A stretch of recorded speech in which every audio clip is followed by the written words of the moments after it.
Bonjour, bonjour, bonjour. I am your humble French tarot reader and deck goblin marine, and today I'm super pumped to be doing a VR to the hashtag Tarot Shelf Superstars. We are invited to celebrate some of the superstar decks in our tarot collection. There's a bunch of really fun prompts, and I just felt like doing a VR today. I really enjoyed this tag that was created by Rachel from Amethyst Ascension.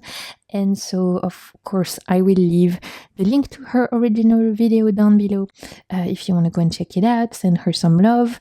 I thought the prompts were really fun. I haven't done a VR in ages, so that's what I wanted to do today. And I think this one is really straightforward. There's a couple of super fun prompts, and we are invited to choose just one deck per category, which I'm very proud to say I didn't cheat on. I did indeed only choose one deck per category. The invitation here is to share decks that are current superstars, not necessarily permanent picks. These are our current, highlights of our collection, not necessarily all-time favorites. I love that Rachel added that in because you guys know I'm a huge deck goblin, so if you ask me to choose all-time favorites, I'm going to be giving myself migraines. But if you're asking me about current highlights, current decks I'm loving, then suddenly things feel a lot easier. So I'm going to leave the prompt in the description box. I'm going to leave Rachel's original video in the description box, and we're going to get straight in. Tarot Shelf Superstars. Let's do this.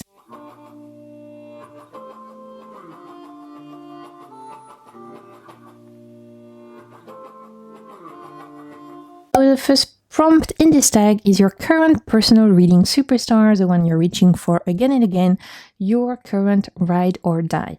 There definitely could have been a few options here, as moods, vibes, but I've tried to follow the rules, only one deck, and so the one I wanted to talk about today is the Honey and Lavender Tarot. This is by Lida Pavlova and Xie. Lida is the creator behind Modern Magic Press. It comes with a tiny guidebook. I've talked about this deck a ton already in recent videos. If you have watched them, then you probably recognize it. It's a fairly new addition to my collection. I've only had it a couple of months, but I have used it consistently throughout. I've actually been using it non-stop, especially with Lida's Library of Questions, which is her book of spreads, which if I was more prepared, I would have taken out of my bedside table to share with you guys. But we all know I'm a bad tarotuber, so you can just pretend it's here. But her Library of Questions, which is her book of spreads, is awesome, and it had a ton of fantasy inspired spreads. And so for all of the fantasy spreads that I've been doing pretty much every single week, I'll pull one or two spreads from her book, and I've been using this. It's beautiful, it's ethereal, it's magical. I love the limited color palette. The one thing I always say with this deck is that sometimes when I do my readings at nighttime, it's a little bit hard to see because it's quite dark in, not the vibe, just in the color palette. Some cards are a little bit darker, right? But it's absolutely beautiful. I love the choices of depictions here. I love the world building of this deck. This deck and I have bonded so fast. It reads like a best friend already. It's incredible. I did not expect this deck and I to be such fast friends. It's probably one of those decks that I've bonded with the fastest with. Like when I say we were off running, I literally took this deck out of the box and it's been like fast track ever since. I love this Judgment card.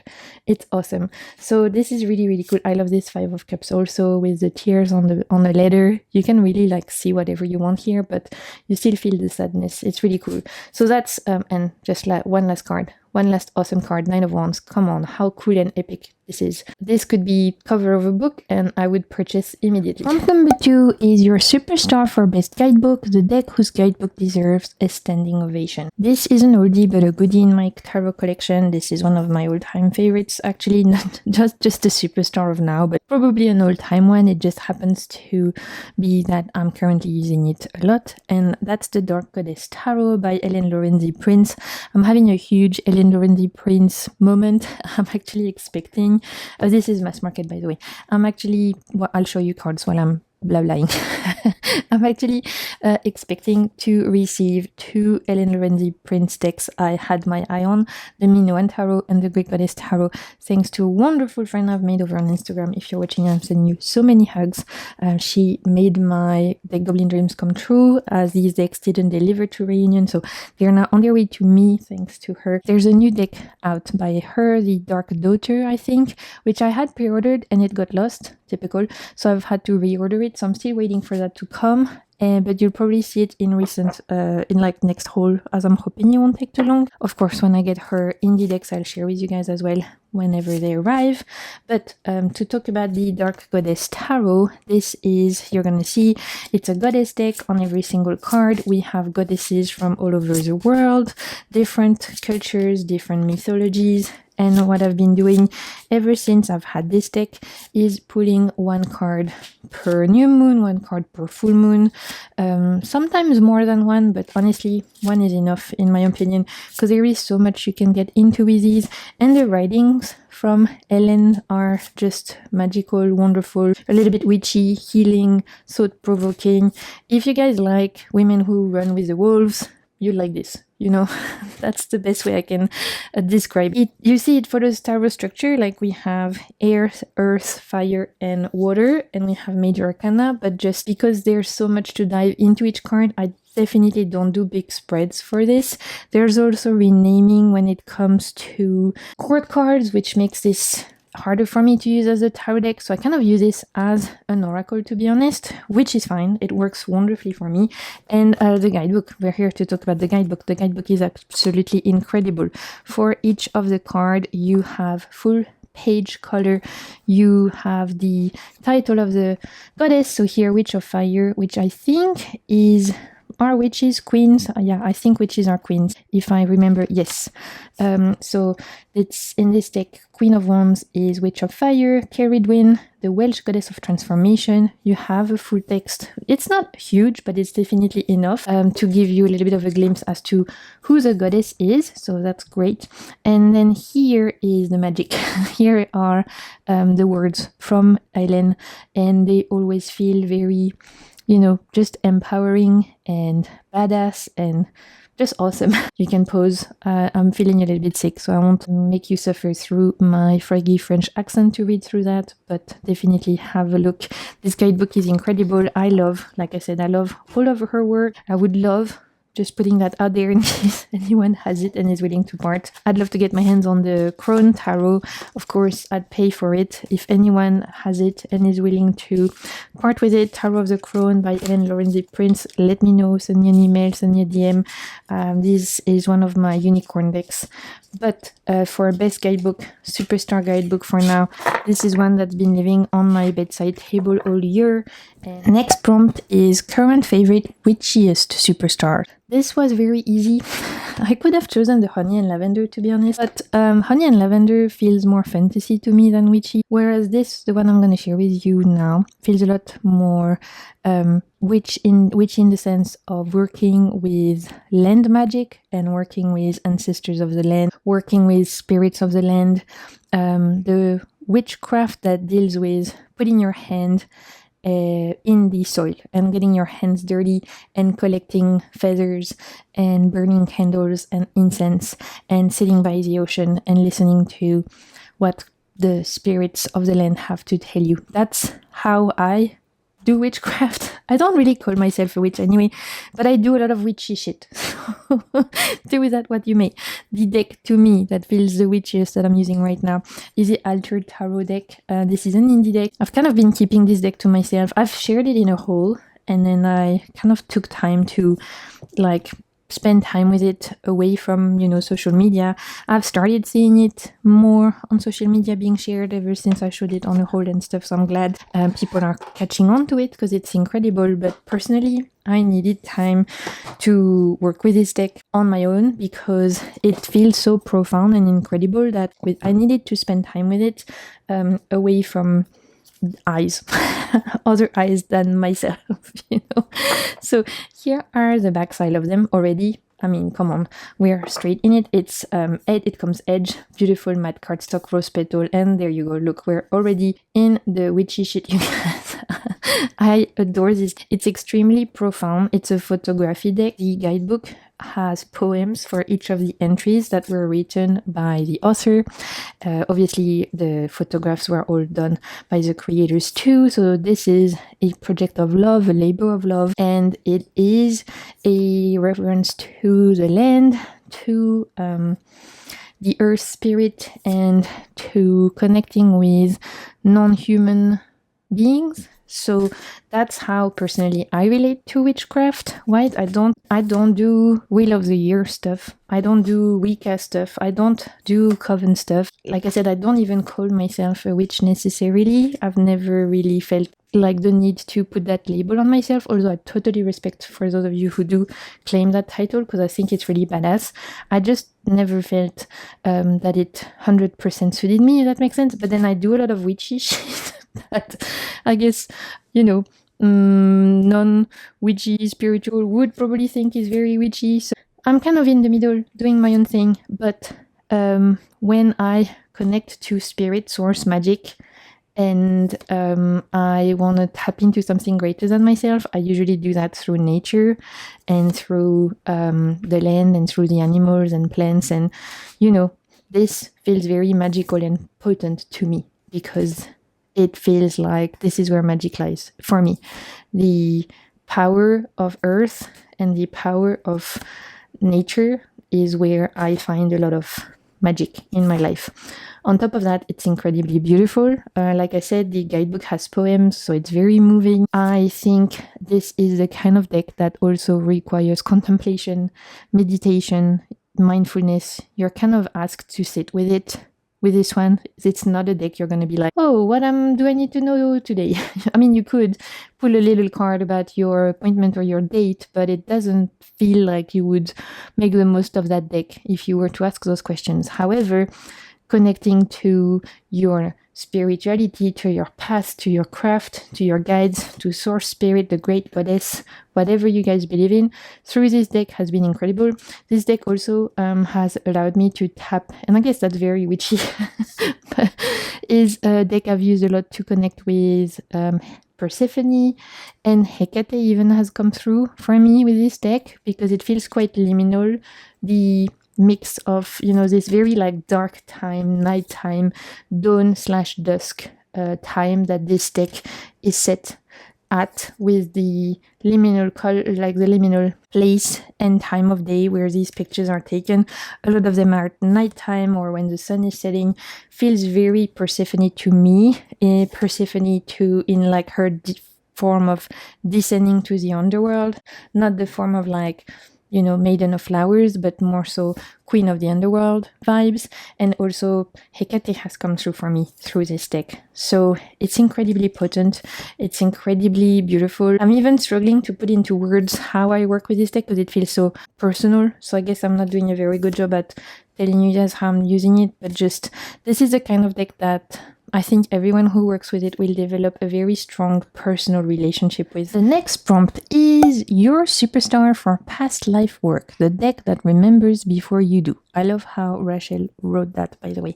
The deck that I've been using recently for past life that I adore is the Lacrimosa Tarot. This is by Rose Bay. You can get this on Make Playing Cards, so on this print-on-demand website. If you don't know what Make Playing Cards is, I've done a whole video last year where I share with you how you can use the website. It's not sponsored. This website is just a mess to navigate. So I made a video, a collection video with all of my decks that I had gotten from there. And I also shared with you like some tips on how to navigate the website a little bit easier.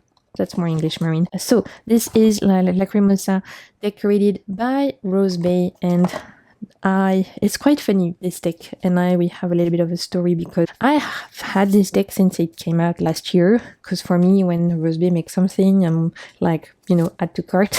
I love her stuff. So as soon as I saw she was working on it, I was like, I'm gonna buy it. And I did. And then when it arrived last year, I always thought it was incredibly beautiful, but I felt zero calling to work with it. And I have learned along the years to know that just because I'm not working with the deck straight away doesn't mean I should get rid of it. It's just not its time. But I know now that 100% of the time when I feel attracted to a deck, it's because it's going to be perfect for future marine at some point in time. Even if I don't work with it immediately, if I feel called to get it, then I should listen to my intuition. It happened to me a few times now, like a lot actually, where I've gotten a deck and only worked with it 6 months later, a year later, but at that moment in time, nothing else could have made more sense to me than that deck. And so this was one of those. This was one of those that when I got last year, I always thought it was gorgeous, but it almost felt like there was nothing coming of it. I was like, I don't feel like we are bonding. I don't feel like it's telling me anything. I don't feel like I'm connecting to it at all. But I knew that its time would come, right? And there's a difference. I found there's a difference between a deck that you just get crickets from and the deck that's like, just not right now. And I've had decks where I get crickets from, and then I know I need to pass them on. But I've also had some decks like this one where I don't get crickets. I get told, not right now, come back later. This person is busy. Leave a message at the note and come back later. And this is exactly what the Lacrimosa did to me. And so I listened. Look at this. Oh, I love this High Priestess. So this year, suddenly I woke up one day and I actually dreamt of the Lacrimosa, and I was like, okay, well, I guess my guides are telling me it's time. Picked it up and have not put it down since. It's been an incredible deck to work with ever since I've had this. I've been pairing it with l'Oracle de Vinci, the Codex Divinatio, which is a mass market French oracle deck. They look amazing together. And I mean, this deck does it all, to be honest. It's I could do anything with this deck in the sense of it doesn't necessarily just need to be past life reading for me with this. But it is true that for past life reading, it is particularly awesome, and it has proven extremely potent for me and for reading for others. I've been practicing with doing some past life readings for friends with this as a way to like tune, like, how can I say, practice my intuitive muscles, because I love to do past life readings, but I also feel like I need more practice. It's been incredible. Like, you know, kind of decks that will move you to tears by the end, but feel extremely cathartic and yet also so profound and meaningful. Like, yeah, this is a Lacrimosa Tarot. Roseby is a genius. She has really done something incredible here. I love how a lot of the times we're focused in on certain things, like all of these hands here are incredible. This Nine of Swords, oh, it's so good. Nine of Swords, also epic. Last one, look, this Magician, come on, this is just perfection. Okay, last one, the Star. I adore. Prompt number 5, your crown jewel superstars, a rare treasure, the pride of your collection. There's quite a few decks that fit that prompt. I could have definitely brought out a few, but since I'm trying to be very good and only pick one, there's actually an out of print deck that I have been using a lot. I mean, I always do, but even more so recently I've been pulling from it. Like this year especially, it's getting a lot of use. It's the Spolia Tarot. I've had this deck since it came out. Sadly now it's out of print. It comes on the thickest cardstock you could imagine. Very impractical, but this deck can do no wrong to me, and I could never be without it. It is inspired by the Minchiate, so you have astrological cards here, like the zodiac signs. It's an incredibly beautiful deck that I'm just so lucky I got when I did. You know, very, very early when this came out. I remember purchasing it, finding it at random, thinking, oh, this is beautiful. It's not really left my side ever since. It's one of the best readers in my collection, and sadly it is out of print, so I don't really show it a lot here to not create FOMO, but I mean, this prompt, I feel like I can, right? Because we're talking about crown jewels, so I feel like it's okay. Yeah, this is one of the best readers in my collection. I love this Queen of Wands. She's probably one of my favorite Queen of Wands ever. Look at this High Priestess. I mean, there's just a lot here of mythology, lore, you know, goddesses, and some folklore and references that are absolutely stunning. Never had a bad reading. I've actually read for other people with this. I've taken it places, like, whilst this is an out of print deck that I know some people ask crazy amount for. I mean, you do you, boo, but I would never spend 700 euro on a deck, you know what I mean? But again, you do you, no judgment. And so I know some people who have this deck who don't even really use it because it's so like searched for. It's one of those decks that people will pay crazy amount for. I use this deck all the time. I use it for other people. I take it places. Like, this is one of those decks that why would I leave it in the box when it's so good to read for? Like, I don't want to do that. It deserves to be shared. Plus the cardstock feels quite sturdy. Like, I've used this deck a lot. I mean, you can see it's a little bit dirty, but considering it's holding really well. So it might be too thick to shuffle properly, but actually it means that it's super sturdy and that it's been really good to take places all of these years with. One of my absolute favorites, you would have to pry this off my cold dead body, bitch. I would never part with this. And so that's the Spolia Tarot, which, by the way, has an amazing guidebook. In case you guys have this deck and you've never read the guidebook, I know it looks like a little white book, but trust me, it's not. There's so much medicine and magic in this guidebook. It's so good. Prompt number 6 is your interdimensional communication superstar. Wow, that's a mouthful to say when you have a French accent, you guys. And it says, if we had new visitors, this is the deck you'd trust to help translate, interpret, and bridge understanding. So the deck you'd use to communicate with aliens. Well, there's a deck that entered my collection not that long ago that I think would be perfect for that. And that's the Omnito Tarot. This was sent to me by a lovely sister in the cards who sent me this awesome package. I'll leave the video in the cards if you haven't seen it. I did a whole unboxing. It was like surprise decks unboxing. I didn't know what was in the package. It was such a good time. This was one of the decks, and I've actually have not used this deck yet. I've been playing with a lot of the other decks she's given me, not this one yet, but when I saw this prompt I was like, of course this would be it, right? It's the Starborn Arcana Tarot by Omnito. I'd never heard of it before I received it in that parcel. Like I said, I've not used it yet, so I can't really speak to how it reads in the sense of, you know, energy, whatever. I still have to discover this one, and actually I was waiting for Gemini season to use it. At the time of me filming, we're at the end of Taurus, so I'm waiting for Gemini season to pick this up, because I don't know, something about this is giving me Gemini vibes and Aquarius, you know. But air sign, I think I need air sign to read with this. And this is really cool because it looks both alien-y but also fae-like to me. Like, there's something about these aliens that feel more elemental than cosmic, although some do feel very cosmic.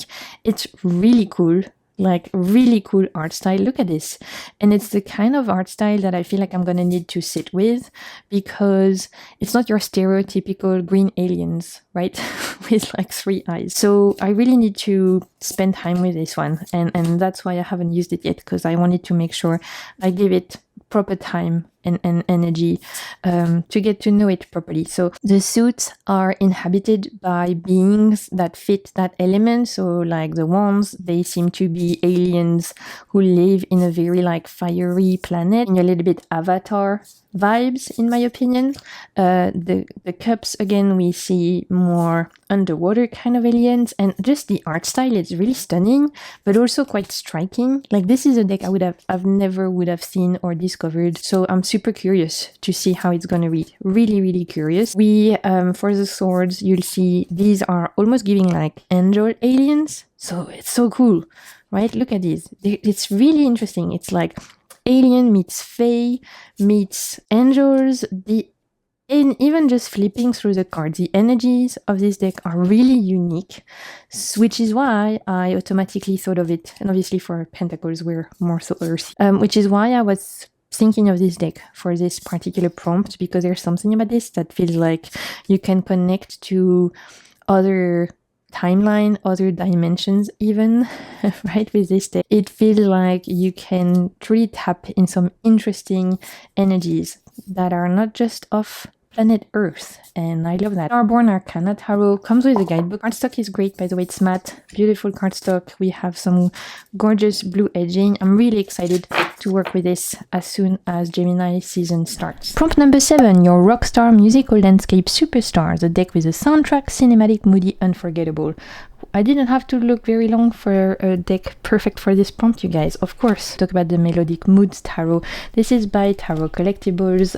They are an indie company based in the UK. They focus on RWS, not necessarily clones, but I would say RWS inspired decks. You know, they do the winter weight, the groovy weight, etc., etc. I love their decks. This is the latest one that I have from them. It was actually a gift. And as the name suggests, Melodic Moods Tarot, this is a deck that is 100% inspired by music from the 60s and the 70s. On every single card, you have a singer or a band, and you have the name of a song or lyrics. And then in the guidebook, you have also references to the song, to the artists. Like, this is not just a tarot deck, it's a full course on the history of music if you want to dive into the guidebook, which is not huge, but definitely has like some juicy bits. I should probably pull it out, right? Let me be a good YouTuber and actually share it with you guys. So like I was saying, for all of the cards, you have some trivia about who's presented here. So you don't just learn about tarot meanings, although of course you do, but you also have a bit about the song, the band, and then you always have a trivia about getting more familiar with this particular piece of music or this particular singer, etc. So it's a really well-researched deck. It's awesome. I love the art style because I love anyway Tarot Collectibles art style, and this is so good. I mean, you can't get more rockstar superstar than that. Tarot decks. One of my other passions is vinyls. I've always listened to vinyls since I was a child. So I've kind of inherited all of my grandma's vinyls, my auntie's vinyls, my mom's vinyls. I've been slowly collecting like all of my family's old records, and I love music from the 60s, 70s. This is my vibe. I don't really listen to modern music so much. I'm much more into music from this time. So obviously this kind of deck like really speaks to me. So obviously that was a no-brainer for my rockstar superstar. And talking about music, tarot decks. At the time of me filming, there's been a Kickstarter for a Beatles tarot that I think an artist in the UK did, and I just backed it on Kickstarter. I'm so excited. It looks amazing. I can't wait. It's gonna be... We're making our way. Prompt number 8, your ancestral gateway superstars, a deck that feels like a doorway to lineage, bloodline, and old wisdom. The one I've been going to consistently since it entered my collection earlier this year is actually this French indie creation, Tarot du Vin by Jérôme Aupert. This was sent to me for review by the creator, which was really sweet. They got in touch with me on Instagram, and as soon as I saw this deck, I was like, yes, you know, I'd happily review your deck and share it on my page and stuff, because this is really awesome. It's, like I said, made by a French artist who has inspired themselves from wine, because the Tarot du Vin means literally the wine tarot. It's a Marseille deck, and that they've hand-drawn, and everything is inspired by vineyards, winemakers, artists and tradition rooted in wine. This is definitely a deck on the smaller size. Here are the backs. There's been a few editions of this ever since, because I have the first edition, which was printed in very, very small quantity, 17 out of 60, but there's been a second edition since, and you can get this deck in 2 colorways, or at least at the time you could get this colored version, which I love, or you could get a more monochrome version, which was only in beige and sepia, which also was really beautiful, but you guys know I love color. So as I said, this is inspired by wine. So for the swords, you have the scythe that the farmers use to cut the wines in the vineyards. For the cups, obviously, you have cups of wines, and then for the wands you have twigs from the vineyard, like the wine growing, and for the coins it says in the middle Vino Veritas, in which is Latin for in wine we trust. So why is this my ancestral deck? Well, you guys, if you couldn't tell by my froggy accent, I'm French. So obviously when I tap into this deck, I immediately get this smell of soil and wine, and I immediately get images of my elders and my lineage enjoying meals at the table with a glass of wine. There's something so rooted in French tradition, French legacy with this, that immediately takes me to ancestral readings with this. I've discovered using it, because at first I was using it for like everyday readings, and then one day I did a reading with this, and a ancestral voice from my lineage came super strongly, and suddenly I was like, oh, of course, yeah, this is going to be a deck to chat with you guys because it's French, first of all, French made. It's a Marseille deck, French legacy. It's all about the heritage and tradition of wine, which is so French, and all of my elders, all my lineage on both sides, my dad's side and my mom's side, would have been participating in enjoying glass of wines, because that is so I'm trying to be careful what I share for YouTube, would have been obviously participating in enjoying glasses of wine, because it's just what French people do. As soon as I've made that ancestral connection, I cannot use this deck without tapping into ancestral energies, like mediumship type reading, where there's really strong voices coming through this deck that love to use this deck to come through. They just love it. And if I was to go to France, like mainland France, because right now I'm not on mainland France, I'm on a tropical island. It's a French island, but it's not mainland France. But if I was to go to mainland France, I'm sure I could pick this up and discuss with also ancestors of the land, right? Not just my own ancestors, but the ancestors that used to live on the land. Like, this would be quite awesome. So I might do that whenever I get to travel back home. We've got two more prompts. Your prompt number 9 is your drama queen superstar, the theatrical one, the overreactor, the deck that turns everything into a full prophecy. You guys, there could have been a couple of choices for this, but the one I landed on in the end is Le Tarot de la Sororité Sacrée. This is a mass market deck. This is a French version. It is by Ashwani Dubarry, and this was part of the awesome package my lovely friend, my favorite goblinette, sent me. So I've been working with this deck the last month, I'd say. This is mass market. Like I said, I have the French version. You can definitely get this in English. Here in the French version we have some golden edges, and I love this deck, you guys. It's so beautiful, it's so awesome, but this deck is so dramatic in the best way, in the sense that every reading I've done with this, it has been so intense.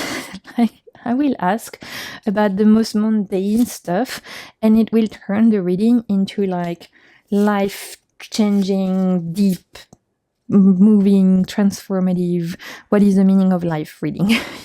I just wanted to know what kind of week I was gonna have. So I really have been loving this one, but it has also cracked me up so much because it's so intense.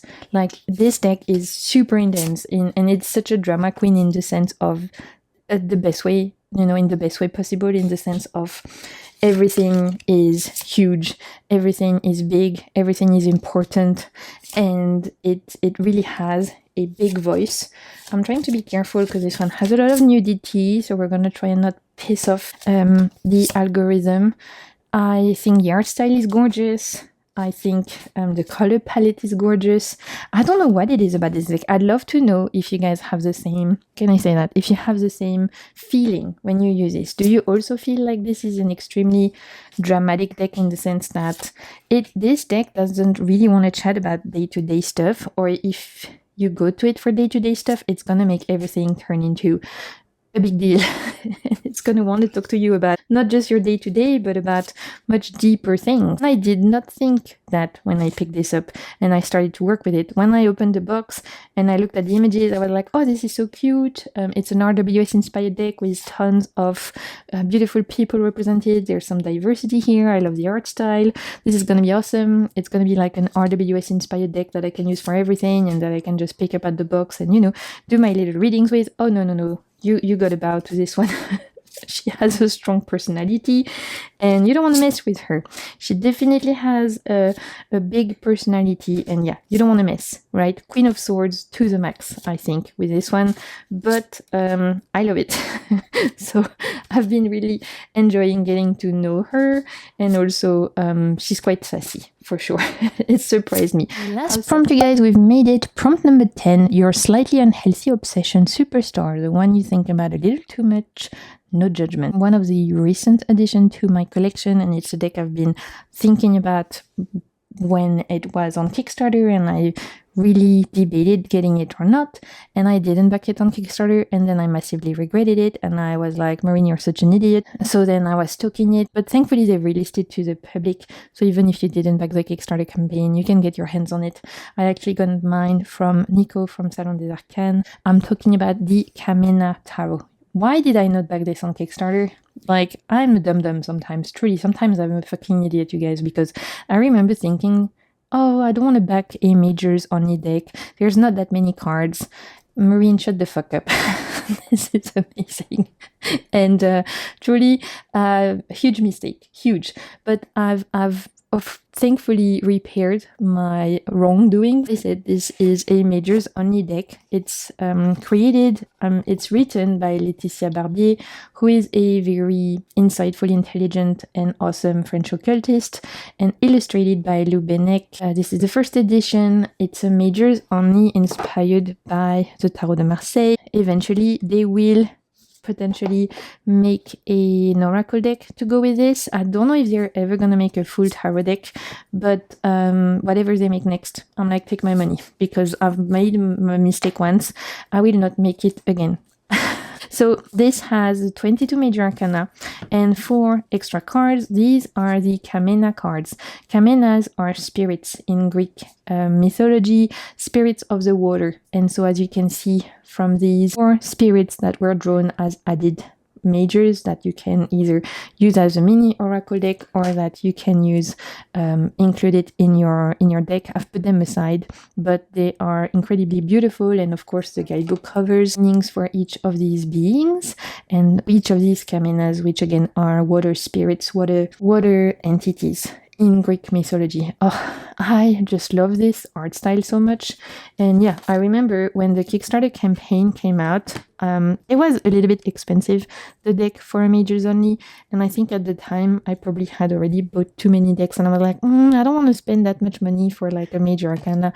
Again, huge mistake. Here are the backs, by the way. After the campaign finished, I started seeing images and I was completely blown away and realized that this is so magical, this is so beautiful, this is so potent that it doesn't matter that it's majors only. So I've already shuffled it, as you can see. I'm actually pulling a card right now every day to journal about it and intuitively channel some messages. I've been doing this after watching one of Ash's videos, Ash Estrella. For those of you who are French viewers, I'll make sure to leave her video somewhere on the cards if I can remember. I love Ash's videos.